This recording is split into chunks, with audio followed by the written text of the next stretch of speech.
Hi, I'm your kid critic Jack Mooney, and welcome to the Jack Mooney Show. And in today's video, we are counting down the top 10 worst movies of 2018. Now, 2018 was a weird year for movies. There was a lot of good movies and a lot of okay movies, but I thought there were a few really bad movies and amazing movies. So it was hard to put this list together, and I feel like I say this every year, but this year was a little more difficult than usual. So let's start off. I did watch two really bad movies, but I was unable to, actually three, but I was unable to make it through them. The first was A Wrinkle in Time. I decided to watch that on Netflix. I made it through like 15 minutes, and then as soon as Reese Witherspoon came into the film with her horrible costume, and she was just so bad at acting, I just turned the movie off. It was atrocious, so that would be on the list, but I didn't finish it, so it doesn't count. I also watched Red Sparrow. I watched about like 40, 50 minutes of that, and it was well shot, and it seemed like it was well directed. Actually, no. It just was a mess, and it was boring, and it was weird. It was using sex and, like, trying to get stuff out of people, a spy movie. It was just really bad and weird. Jennifer Lawrence was just, I don't know, one of the worst performances I've ever seen her give. So I just turned it off because it was wasting my time. You know, there's so many good movies coming out. Why should I watch Red Sparrow? So that would be on the list, but I didn't watch the whole thing. And then the only movie this year where I walked out of the movie and left was Hereditary. I thought that was art trash. I just think there's some movies out there where they think they're being so smart and it's well shot and it's well acted, but like the film itself is just horrible. And I thought that was that was true with Hereditary. It just was a really bad movie, and obviously the filmmakers should have known better. And to expect that modern audiences would want to see something that disgusting and disturbing was just odd. So I did not like Hereditary. So I walked out of the theater. So if I had seen the whole thing, that would be on the list. And then last year, I remember I talked about movies that I thought were overrated. I think those should be on people's lists. And then in my best, I'll talk about underrated movies. So there were three movies this year that I thought were completely overrated, and those were Black Panther, A Quiet Place, and A Star Is Born. Three movies in Oscar consideration too. I walked out of Black Panther, and then I saw it again. And believe me, the themes of Black Panther are incredible. I think it's a incredibly progressive film, and I love the ideas that Marvel is trying to bring forth with the culture and the ideas. It's just a great message it's sending out. So that's what I love about Black Panther. But besides from that, I just think it's a weak story, and I think people are loving it more for like the idea than the actual film itself. There's much better MCU movies, and yeah, I was just disappointed with the end product. The "what are those" joke was really bad, but the message is good, just the movie itself, not so much. A Quiet Place, I just didn't get the hype. It was quiet. Yeah, I just didn't get that scared. I thought the monsters were very similar to Stranger Things, and I just thought it was a disappointing movie. It was not my cup of tea. So, I didn't like A Quiet Place. It's just incredibly overrated.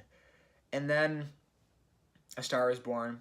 It was okay. It's not, I hope it doesn't get Best Picture. It just was, I don't know. I think the first half is strong, and then it just starts doing like these music video scenes, and spoiler alert, when Bradley Cooper's character kills himself, or when he asks Lady Gaga to marry him, there's no build up, and there's no like emotion in them, and they're just poorly directed.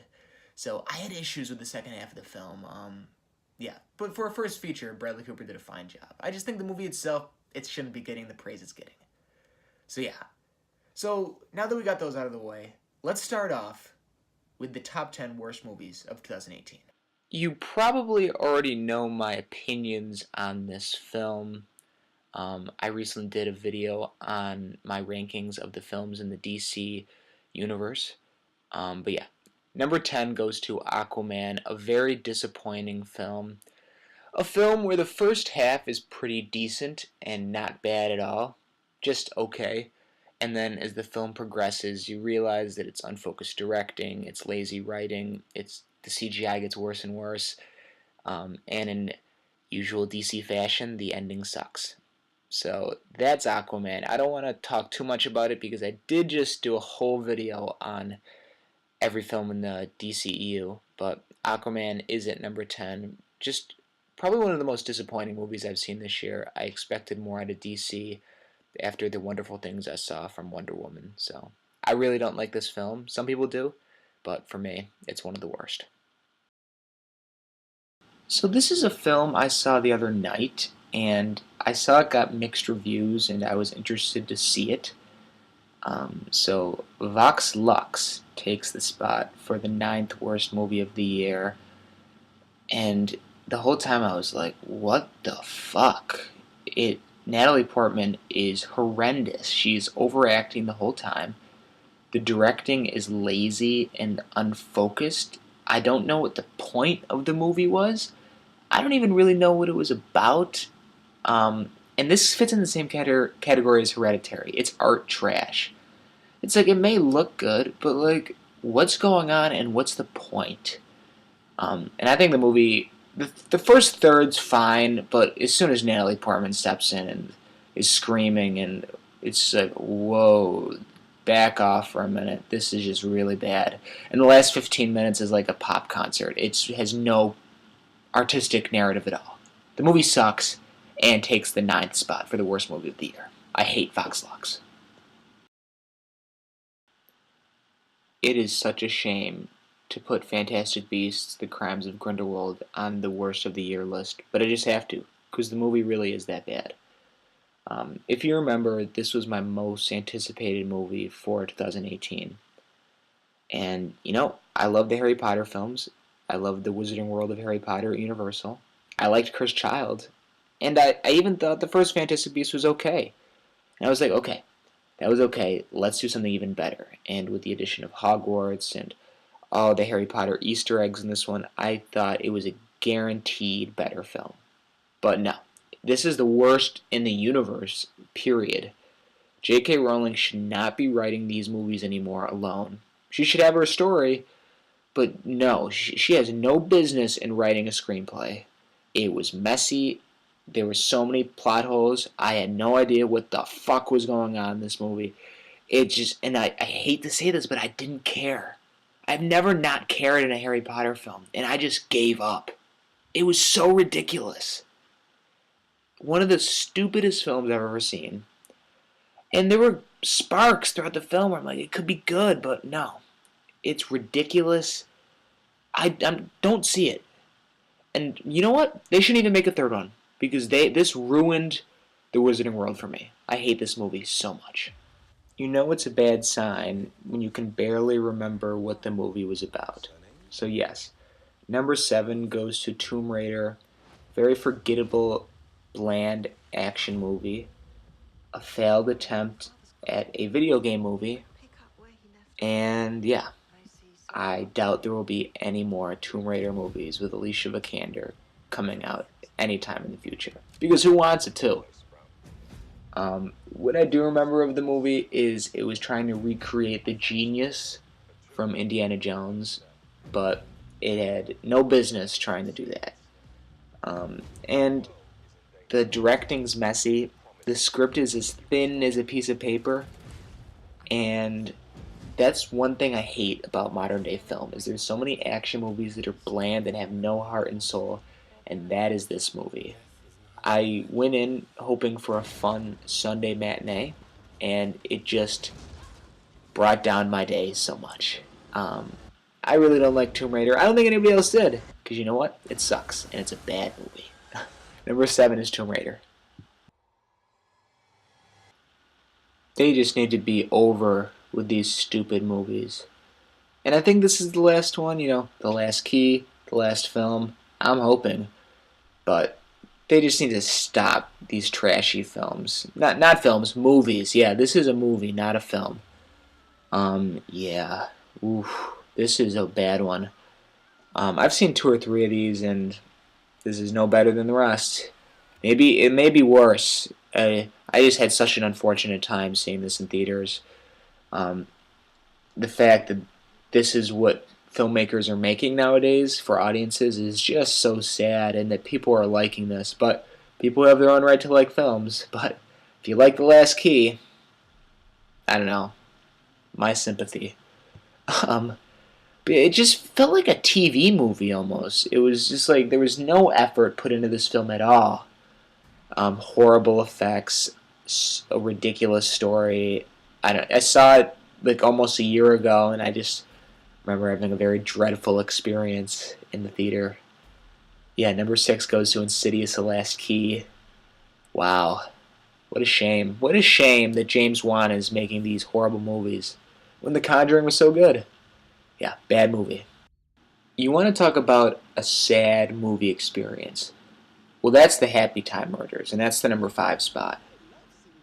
Talk about a similar theme where I was excited and I was completely disappointed. Not this disappointed isn't even right for this movie. Disgusted. I thought the trailer was funny. I'm like, okay, this could be a cool concept. Dirty puppets in a detective film. But wow, I was embarrassed for the cast and crew, but most importantly, Melissa McCarthy and Styx. That's the company that made this. What are they doing? They have so many stink piles this year, and this is the top of the pack. Wow. And if you've seen the trailer, you've probably seen the funniest things in the movie. I wanted to like it, and I just couldn't. It's just a sad film. It's sad. And I regret seeing it, but I did. And it can't be unseen.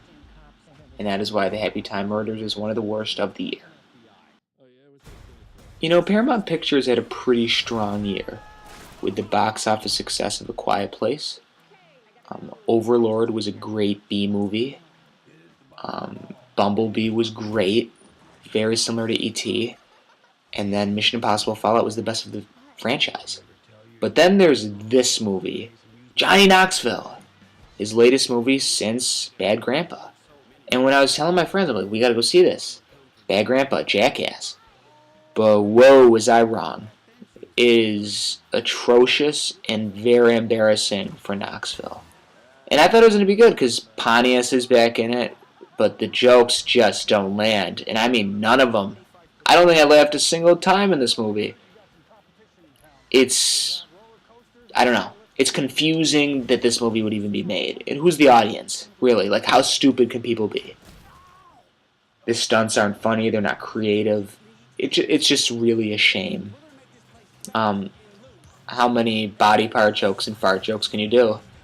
But they did them, and they did a lot of them, and they don't get funnier as they go on. Oh no, they get worse. So yeah, Action Point takes the number 4 spot. I really don't like this movie. I've been saying for years that I think Shane Black is a bad director. I think Kiss Kiss Bang Bang is a sloppy movie. I think The Nice Guys is overrated. One of the few films where I think Ryan Gosling did a bad job at acting. And I think Iron Man 3 falls apart in the final act. So now we get The Predator, which does take the number 3 spot. And finally people are realizing that Shane Black really isn't that good and that this movie is such a dud, and it's Shane Black's fault. The issues are the editing. It's choppy. It doesn't flow. Right from the opening shot, you can just tell, oh, this is going to be a train wreck. The movie's only an hour and a half and feels like 2.5 hours. The writing's bad. There's tonal shifts. Characters have weird arcs. There's one point in the movie where a character dies, and I didn't even realize it. I turned to my friend. I'm like, wait, where is he?